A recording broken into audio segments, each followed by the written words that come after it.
7 मई को बकरीद का त्योहार मनाया जाने वाला है, लेकिन इस बकरीद के आने से पहले ही सीधे तौर पर सामाजिक संगठन सक्रिय हो चुके हैं। उत्तर प्रदेश में विशेष तौर पर इसकी झलक देखने को मिल रही है। दरअसल आपको बता दें कि उत्तर प्रदेश में एक ऐसी घटना घटित हुई है जिसको जानकर आपके होश उड़ जाए।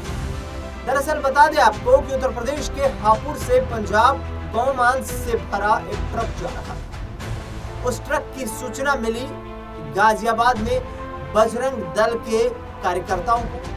बजरंग दल के कुछ कार्यकर्ता इकट्ठे हुए और उन्होंने उस ट्रक की शिनाख्त करने के लिए हाईवे पर जाम लगा दिया। दरअसल इसके बाद शिनाख्त की गई और उस ट्रक की पहचान हुई, जो ट्रक जो गौमांस को लेकर जा रहा था। यहाँ पर जो बजरंग दल के कार्यकर्ता थे उनकी तरफ से बताया जा रहा है कि उस ट्रक में 2 लोग शामिल थे। कटी हुई अवस्था में गौमांस रखा हुआ था। गौमांस उत्तर प्रदेश के हापुड़ से गाजियाबाद के रास्ते पंजाब ले जाया जाना था, लेकिन गाजियाबाद में उसे पकड़ लिया गया। बता दें आपको कि ट्रक में 2 युवक थे, जो एक ड्राइवर था और दूसरा क्लीनर था। दोनों मुस्लिम समुदाय से संबंध रखते। दरअसल बजरंग दल के कार्यकर्ताओं का कहना है कि हमने जब ट्रक को पकड़ने की कोशिश की, गाड़ियों से उसका पीछा किया गया, तो ट्रक ने ओवरटेक करके हमें कुचलने का भी प्रयास किया। ट्रक ड्राइवर ने हमें कई बार परेशान किया, लेकिन आखिरकार हम उस ट्रक को पकड़ने में कामयाब रहे।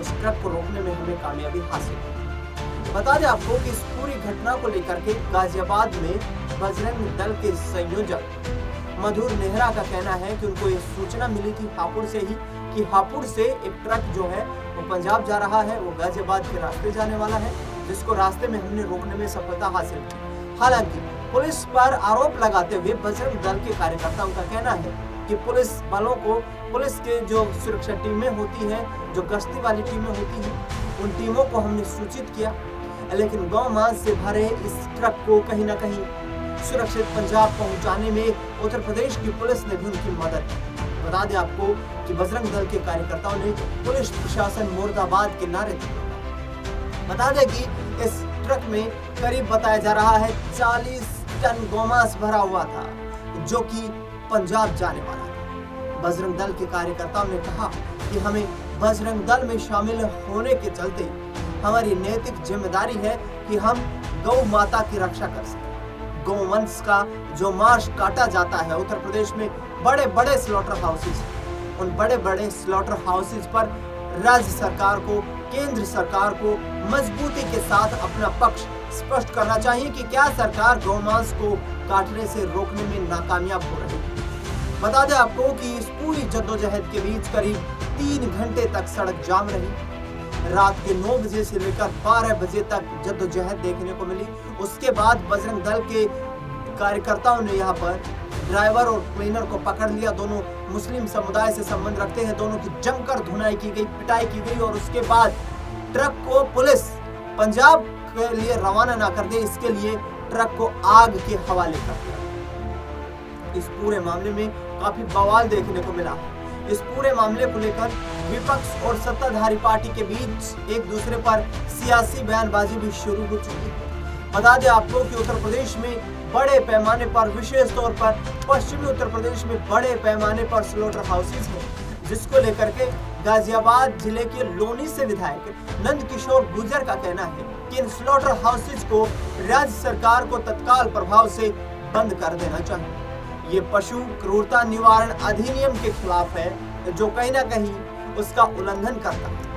उन्होंने सीधे तौर पर कहा कि पशु क्रूरता निवारण अधिनियम 1960 की उल्लंघना करने पर जो भी इसके आरोपी हैं, उनको कड़ी से कड़ी सजा देकर जेल की सलाखों के पीछे डाला जाए, जिससे कि हम जीव हत्या को रोक पाए। बता दें आपको कि बकरीद के अवसर पर यहाँ जिस तरीके से तैयारियां चल रही हैं, गाजियाबाद के लोनी से विधायक नंदकिशोर गुर्जर लगातार अपने इलाके में तमाम जो मार्केट्स हैं जहां पर बीफ या अन्य किस्म का मांस बिकता है, वहां उस मांस की बिक्री को रोकने के लिए लगातार अपने कार्यकर्ताओं से गश्ती करवा रहे हैं। खुद भी इलाके की निगरानी कर रहे हैं। कई बार उन्होंने इलाके की निगरानी की है, जिस दौरान जो यहाँ पर गोश्त बेचने वाले दुकानदार हैं वो अपनी दुकानों को बंद करके भागते दौड़ते हुए दिखाई दिए। दरअसल बता दें आपको कि नंदकिशोर गुर्जर ने कहा है कि उत्तर प्रदेश में प्रतिदिन 50,000 गायें कट रही हैं। आखिरकार यदि इसी तरीके से गायें कटती रही तो इस देश में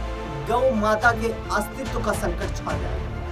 बता दें आपको कि उन्होंने उत्तर प्रदेश की योगी आदित्यनाथ सरकार पर पिछले दिनों गंभीर आरोप लगाए थे, जिसमें जो सरकार के अधिकारी हैं उन पर आरोप लगाते हुए नंदकिशोर गुर्जर ने कहा था कि जिस तरीके से ये पूरा मामला बढ़ रहा है, जिस तरीके से अधिकारी जो हैं उनकी शह पर ये स्लॉटर हाउसेज चलाए जा रहे हैं, इनमें से आधे स्लॉटर हाउसेज तो गैर लाइसेंसी हैं, यानी कि अवैध तरीके से चलाए जा रहे हैं। राज्य सरकार को मजबूती के साथ इस महत्वपूर्ण कदम को उठाना चाहिए और तत्काल प्रभाव से जहां पर बीफ बनता है, जिन स्लॉटर हाउसेज में गौ माता की हत्या की जाती है, उन्हें तत्काल प्रभाव से बंद कर देना चाहिए। इसके साथ साथ राज्य सरकार पर समाजवादी पार्टी और बसपा के नेताओं ने भी निशाना साधा है। उन्होंने सीधे तौर पर मुख्यमंत्री योगी आदित्यनाथ को निशाना बनाया।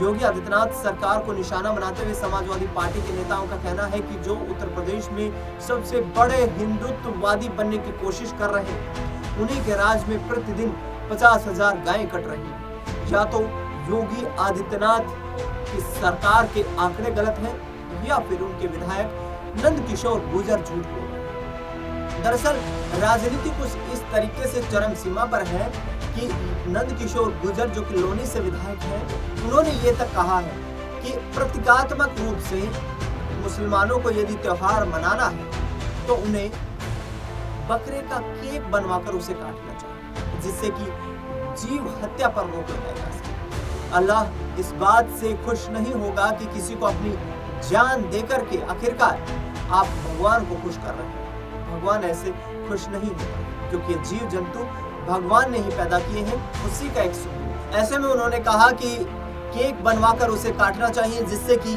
पेशेवर लोगों को रोजगार भी मिलेगा और इसके साथ साथ पर्यावरण प्रदूषण को भी रोका जा सकता है। बता दें आपको कि नंदकिशोर गुर्जर ने ये तक कहा कि इतनी बड़ी संख्या में जब कुर्बानी होती है तो इससे भूकंप की भी यहाँ पर आशंका बढ़ जाती है, जिससे कि बड़ी तबाही मच सकती है, जान माल को भारी नुकसान हो सकता है। बता दें कि इन दिनों बकरी ईद के अवसर से पहले तैयारियां जोरों पर हैं। बड़े बड़े जो बाड़े हैं उनमें हजारों की संख्या में पशुओं का आना शुरू हो गया है और पशुओं के आने की शुरुआत से कहीं ना कहीं ये संकेत जा रहा है राज्य सरकार को कि बड़े पैमाने पर होने वाली जीव हत्या को रोकने के लिए उन्हें किस तरीके के प्रभावी कदम उठाए जाने चाहिए। बता दें आपको कि नंदकिशोर गुर्जर ने तो ये तक कहा है कि भगवान को खुश रखने के लिए, अल्लाह को खुश रखने के लिए हम मुस्लिम समुदाय के लोगों से ये अपील करते हैं कि वो इस बकरी ईद के अवसर पर जीवों की हत्या ना करें, जिससे कि कहीं ना कहीं समाज जो है उसमें एक नकारात्मक मैसेज जाता है। यहाँ तक कि AIMIM के प्रवक्ता आसिम वकार का कहना है कि जब बकरी ईद का वक्त आता है नजदीक, तभी आखिरकार मुसलमानों पर आवाज क्यों उठती है। इस देश में लगभग 50% नागरिक जो हैं वो गौमांस यहाँ पर जो गोश्त खाते हैं, लेकिन गौमांस को लेकर के यहाँ AIMIM के प्रवक्ता ने कहा कि राज्य सरकार को कुछ ऐसे सख्त कदम और प्रभावी कदम उठाए जाने चाहिए जिससे कि उनकी हत्या पर रोक लगाई जा सके। देखना दिलचस्प होगा कि बकरी ईद पर छिड़ा है बवाल आखिरकार कैसे शांत हो पाता है। फिलहाल इस खास कार्यक्रम में इतना ही। देश दुनिया से जुड़ी तमाम बड़ी खबरों के लिए देखते रहिए SPN9।